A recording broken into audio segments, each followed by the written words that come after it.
E aí, amigo criador de cães, amigo caçador, como vai? Tudo legal? Aqui é o Rogério Amaro, do canal Amigo Caçador. E hoje eu vim tocar num assunto, não vou dizer polêmico, mas pelo menos interessante. Eu acho que é curiosidade de muitos colegas. E alguns até já perguntaram, né? E eu acredito que tem até alguns mais pessimistas que não acreditam, ficam querendo trucar, né? Mas 20 anos sem perder nenhum cachorro para doença nenhuma. Mentira ou verdade, né? Você acha possível ficar assim tantos anos, né, sem perder nenhum cachorro para doença nenhuma? Pois é, eu quero te contar um pouco da minha história para você poder entender, né, qual foi, vamos dizer assim, a estrada que eu caminhei, né, o espaço entre os anos, para que você entenda como é possível realmente criar cães e não perder cães para doenças. Bom, para que isso fique bem claro na sua cabeça, né, em termos de tempos, de datas, né, eu tenho 52 anos e eu ganhei o meu primeiro cachorro quando eu tinha por volta de 8, 9 anos. Meu pai só me deu um cachorro quando eu já tinha condição de cuidar, de tratar do cachorro e de limpar. Ele falou: ó, eu vou te dar um cachorro, mas quem vai cuidar do cachorro? Quem vai cuidar do cachorro é você. Muito bem. Nessa época, o meu pai é militar aposentado, reformado da aeronáutica, então nós moramos no Rio, moramos em São Paulo, e aqui em Goiás eu já tenho quase 40 anos, tenho 38 anos aqui em Goiás. Eu me considero goiano, não pretendo sair daqui, então, como diz, dos 52, 38, sou comedor de piqui mesmo, de frango caipira, de gueiroba, então eu me considero goiano. Mas nessa época que eu ganhei meu primeiro cachorro, que foi um Doberman, morava no Rio de Janeiro. Bem, mas eu tinha aquela aspiração, eu sou da época, né? Quem tá me ouvindo aí for dessa época, né? Da época do Joe, o Cão Fugitivo, Lassie, Rin-Tin-Tin, né? Então esse negócio já faz muito tempo, né, pessoal? Isso aí é década de 70, né? Década de 80. E aqueles cães alimentavam ali o meu imaginário na expectativa de ter um cão. Minha primeira infância foi em apartamento no Rio de Janeiro, em São Paulo até os 8 anos. Então eu morria de vontade de ter animais e não podia porque estava preso em apartamento. Então nos mudamos para o Rio quando eu tinha por volta de 8 anos. Nessa época, né, como todo bom carioca gostava muito de jogar bola, tinha um campinho perto lá da minha casa, Estrela do Oriente, e quem tomava conta desse campo era um senhor por nome de Rafael, que era dono de um boteco. Ele tinha um casal de pastor alemão, lembro até hoje do nome, Babi e Duque. E ele era o zelador do campo. E a molecadinha ia para lá jogar futebol nesse campo, né? A gente ia jogar futebol clandestino, marcava um golzinho lá no canto. E ele de vez em quando soltava esses dois pastores alemão na gente. A molecada gritava: ó o Duque, ó a Babi. Saia menino correndo para tudo quanto era buraco, pulando muro, entrando num brejo que tinha lá. E o cachorro ficava meio desnorteado, que era menino demais, né? Então não pegava ninguém. Mas eram os cães do bairro, né? Eram os cachorros mais bonitos que tinha no bairro. E eu comprava pão, comprava algumas coisas lá nessa venda, nesse botequim. E eu comecei a perturbar o Rafael para ele me dar um filhote. Ele caiu na besteira de dizer que ia me dar um filhote da Babi quando ela desse cria. E meu caminho da escola, eu passava em frente à garagem lá desse bar e via aquela cadela buchuda. Até que ela pariu, eu vi os filhotes. Então chegou aquele dia, né? Eu falei: Rafael, e aí, que dia que você vai me dá o meu filhotinho? Ele falou: não, eu já vendi tudo, não vou te dar filhote não. Ah, foi uma tarde de choro, de dor de cabeça e de febre. Eu fiquei com febre, tamanha foi a minha decepção. Criança, né? Devia ter ali meus 9 anos, aproximadamente. Foi então que essa decepção acelerou mais ainda o processo de nós conseguirmos um outro cão. E meu pai chegou um dia lá com um Doberman. E era o cachorro na época também, né? Um cachorro lindo, preto, né, das patas marrons. Botamos o nome nele de Joe, porque eu era fã do seriado lá, Joe, o Cão Fugitivo, né, era um pastor alemão. E esse cachorro ficou com a gente aí por volta de 1 ano e pouco e foi acometido de sinomose. Eu era criança, eu não entendia, o cachorro começou a ter um afundamento de crânio e, enfim, ficou triste, teve todos esses sintomas que vocês já conhecem da sinomose, né? Veio aquela catarreira, remela nos olhos, todo aquele processo ali, gastrointestinal, respiratório, de pele, enfim. E eu lembro das inúmeras idas que nós fomos com esse cachorro para o veterinário Meu pai gastou uma grana com isso que vocês nem... Chegou um ponto que ele falou, olha, eu nunca gastei com você nem com a sua irmã, que eu já gastei com esse cachorro por conta da sinomose. Eu não lembro se tomou todas as vacinas, eu não lembro disso, eu era criança, eu não tinha esse controle, mas eu lembro do meu pai falar pro veterinário que o cachorro era vacinado. O fato é que eu não lembro se ele tomou todas as vacinas. Mas o Joe sobreviveu, ele venceu a sinomose, ficou sequelado, ficou com afundamento de crânio e ficou batendo o queixo. A gente escutava à noite ele batendo o queixo, ele chegava a dormir com as duas patas em cima do focinho para ver se a boca não batia tanto, né? Um belo dia o Joe amanheceu morto. Ele durou aí 1 ano, um pouquinho, alguns meses. Depois que ele curou da sinomose, ele não durou muito tempo não. E nessa, digamos, primeira infância, né, de criação de cães, ganhamos um dálmata puro na época, mas não tinha cumprido aquela quarentena, um quintal muito grande de chão na época. E logo esse dálmata também foi acometido de sinomose e eu perdi. E 2 cães logo de cara, né, com sinomose. Foi uma decepção muito grande para mim, porque era uma oportunidade de eu ter cães, e a partir daí eu não criei cães mais. Aí cheguei na minha adolescência, aos 14 anos, não tive mais cachorro. Quando eu cheguei aos 20 anos, eu tô com 52, ou seja, 30 anos atrás, então eu voltei a criar cães. Voltei a criar cães, comecei a criar alguns vira-latinhas lá na fazenda, e nós já estávamos aqui em Goiás, né? Já estávamos aqui em Anápolis, Goiás, e a vida rural, né, no caso, a chácara, a fazenda, deu-nos a oportunidade de ter tudo quanto é bicho, galinha, peru, vaca, cavalo, aquela bicharada que eu não tive na minha infância, eu pude criar lá na fazenda. E logo de cara arrumei alguns cachorrinhos, mas uma cadela que me marcou muito foi a Luna. Ela era um cruzamento de Basset Dachshund com Basset Hound, então ela saiu uma cachorra muito bonita, mas ela não saiu tão vagarosa, ela era mais tenaz, mais rápida, mais teimosa, uma cadela muito boa. E eu comecei a entrosar com uns colegas aí que iam correr atrás de uns bichinhos aí que pulam na água, e eu levei essa cachorra. Caçou bem demais, foi um dia, uma tarde fenomenal. Só que, como barriga verde, né, eu não prestei muita atenção. Um belo dia que eu olhei na minha garagem lá, na varanda, aliás, internamente da casa, tinha carrapato na parede para todo lado. Eu fiquei apavorado com aquilo. Só que eu vi os carrapatos primeiro na parede. Quando eu, como diz, tomei conhecimento da coisa que eu fui olhar, a cachorra estava empelotada de carrapato. E o pior, com a gengiva branca igual um papel. Num sono terrível, levei no veterinário. O veterinário falou que ela estava com uma das doenças do carrapato, entrando com tratamento. Mas foi questão de 1 semana, ela morreu. E morreu assim na minha frente. Eu fiquei muito chateado com aquilo.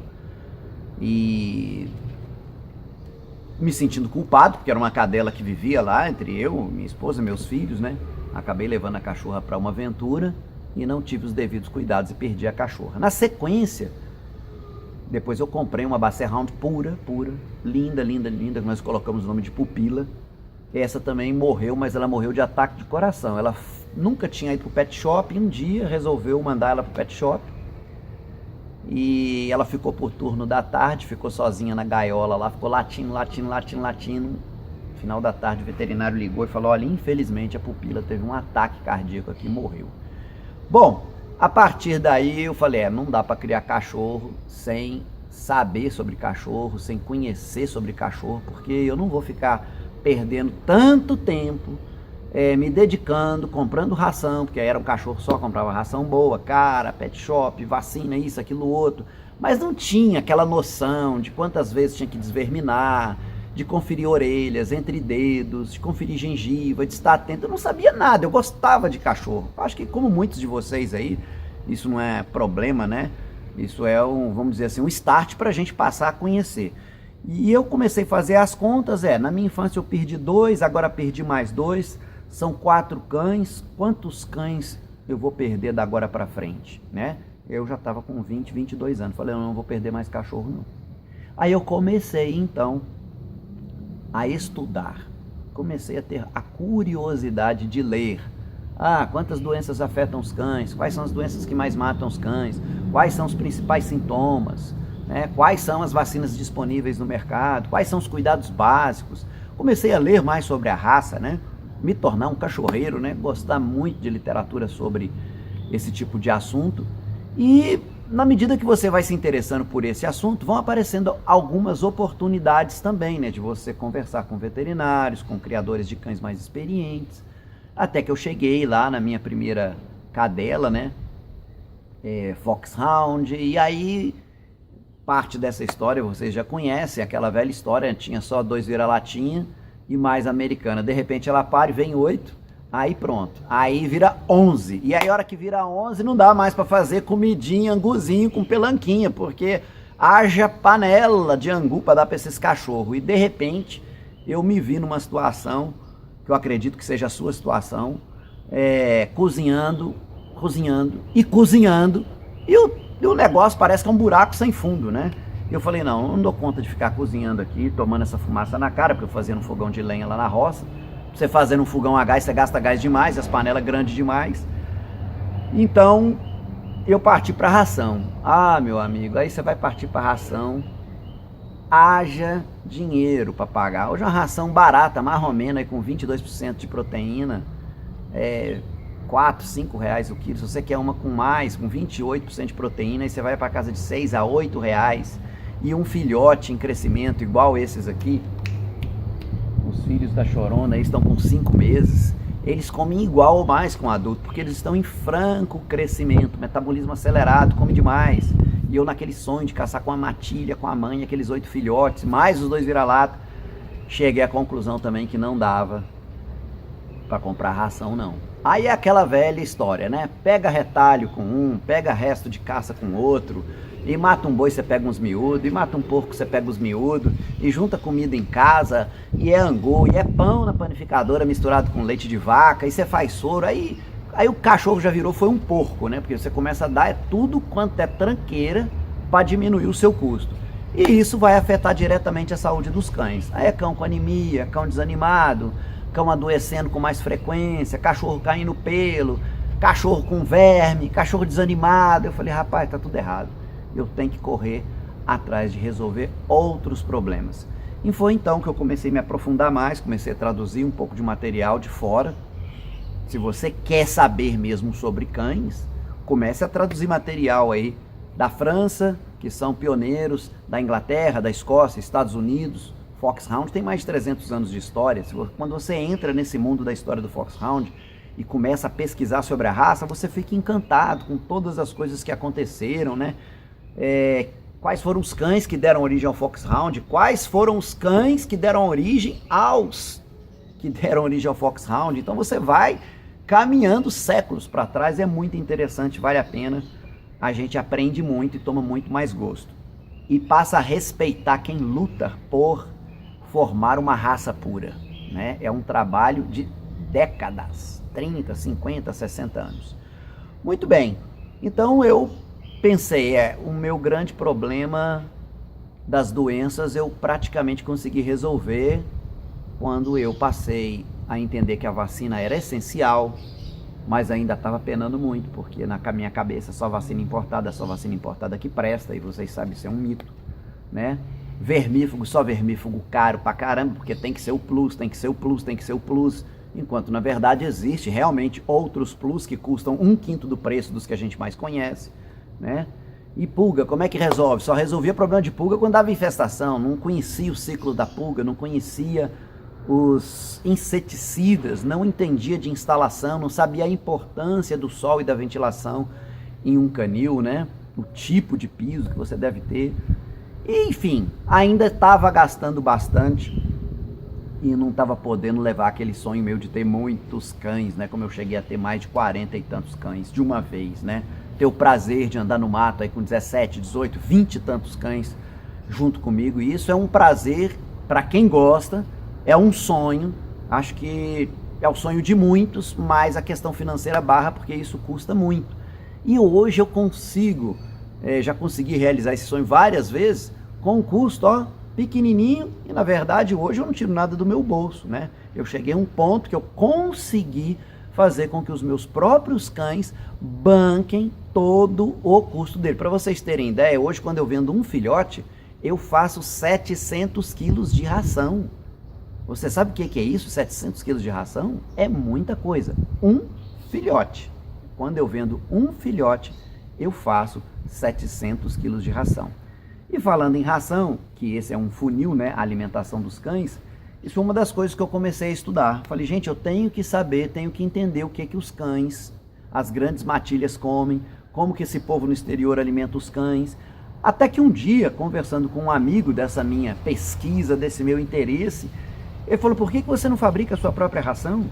Aí me apresentou um outro colega que tinha uma distribuidora, né, que trabalhava com venda de ração, e falou, não, eu tenho um primo que é veterinário, que é nutricionista, veterinário nutricionista, ele pode te ajudar a fazer os ajustes. Mas antes disso, pessoal, eu passei anos tentando inventar minha própria ração, errei nos minerais, os cachorros começaram a quase ter problema de rins, ficou muito pesado, e muito amido na comida, posava, era abelha na bosta dos cachorros, não era nem mosquito, né? E penei um pouco a questão da gordura, errei a mão, dei diarreia demais nos cachorros, exagerei, usei soja, quase matei os cachorros de caganeira também, e fui penando, falei, não, eu vou ter que investir mais ainda do meu tempo, vou ter que perder a dó, enfiar a mão no bolso, gastar um dinheiro e realmente fazer uma coisa que presta. Então eu cheguei hoje, né, depois de alguns anos, penosos anos, cheguei numa ração, que é a ração que eu fabrico, produzo a ração aqui, dou para os meus cães, e isso foi um divisor de águas na minha criação de cães, porque os meus cães, não foi só questão de redução de custo, pessoal, sabe? Não é descobrir uma forma barata de encher a barriga do cachorro, é descobrir uma forma eficiente de nutrir bem os meus cães. Isso é essencial. Uma ração com 28 a 32% de proteína, todos os complexos vitamínicos, mais de 11 enzimas, leveduras, enfim, uma ração completa com mais de 45 itens. E junto com isso tudo, né, porque não adianta comer bem também se você não for no médico e não cumprir todos os protocolos, me aprofundei mais nas questões de desverminação, de limpeza do canil, a importância da água estar limpa, a importância de você ter um número determinado por cães dentro do seu recinto. Por exemplo, outro dia um colega me perguntou, Rogério, qual que é o melhor piso, é cimento ou terra? Poxa, mas será que só existem essas duas opções? Porque piso é complicado, escorrega, esfria muito, né? Mas será que só existem essas duas opções? Será que não dá pra gente fazer meio a meio? Então, a resposta que eu daria a essa pergunta é, depende do clima, depende do espaço que você tem, depende da quantidade de cães que você vai colocar no local. Se for de chão, se tiver um cachorro só, praticamente vai ter problema. Agora põe aí 5, 6 cães num ambiente de terra para você ver o que vai virar. Com 4 dias tem uma camada assim de poeira, porque eles vão andar para lá e para cá, para lá e para cá, vão carcomer o chão, a não ser que o chão da sua região seja um chão arenoso, um chão de cascalho e tudo mais. Mas enfim, essa questão, então, entendendo que não seria só a alimentação a solução do sucesso na criação de cães, eu comecei a pesquisar então por produtos eficientes e que teriam, digamos assim, um custo bem menor do que o que nos fazem propaganda, tá? Eu quero dizer uma coisa aqui, eu posso parecer até um pouco duro falar nisso, mas não critique, né, os veterinários. A gente participa de alguns grupos aí de WhatsApp e lá é um show de palpite, né? Cada um vai, digamos assim, compartilhar das suas experiências, né? Só que a gente esquece que as nossas experiências com determinados remédios veterinários, nós as sabemos porque aprendemos com algum veterinário que nos orientou. E se não tivemos nenhum veterinário que nos orientou, teve um veterinário que trabalhou nessa área, né, de farmacologia, que inventou, que criou aquela fórmula, que estudou para chegar naquele remédio, né? Ali geralmente tem um veterinário responsável, né? Então, pessoal, se você quer aprender, aprenda com quem realmente estuda. Outra coisa, criar cachorro sem ter no orçamento gasto com o veterinário. O camarada não quer pagar uma consulta de 70, 100, 150 com cachorro. Cachorro, não posso perder meu cachorro. Peraí, você não pode perder seu cachorro? Mas quanto que esse cachorro vale? Ele não merece uma consulta de 200, 300 reais? Conta rapidamente uma história aqui para vocês. Eu acompanhei, estou acompanhando, já tem uns 30 dias isso, um colega, o Flávio, um colega que eu caço com eles direto, né? Então levamos a Biúna para fazer um tratamento de erliquiose e ela estava com uma feridinha entre os dedos da pata traseira. Eu vou resumir a história. Está marcado a amputação completa da coxa porque ela está com carcinoma de células escamosas do tipo verrugoso.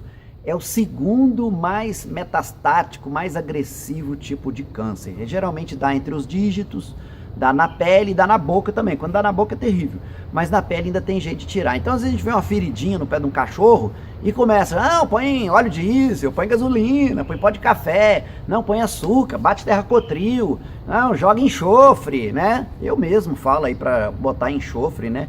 Em coceira de cães, em feridas, tá tudo bem. Pode até resolver, mas o mundo dos cães não se resume em apenas em dicas de compadre, tem coisa séria, coisa séria.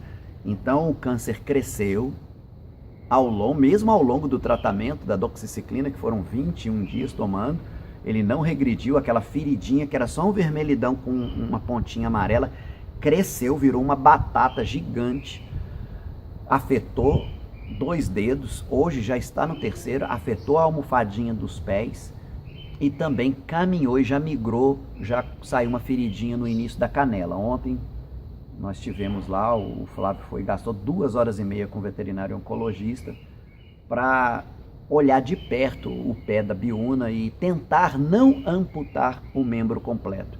Porque o que acontece com esse câncer é que ele sobe para os nódulos linfáticos, né? Sobe para esse nódulo aqui atrás da perna, às vezes ele migra para o nódulo inguinal, aí se ele espalhar pelo corpo, aí pronto, aí vai para o pulmão, vai para outras áreas, aí não adianta, o cachorro vai morrer e vai sofrer muito.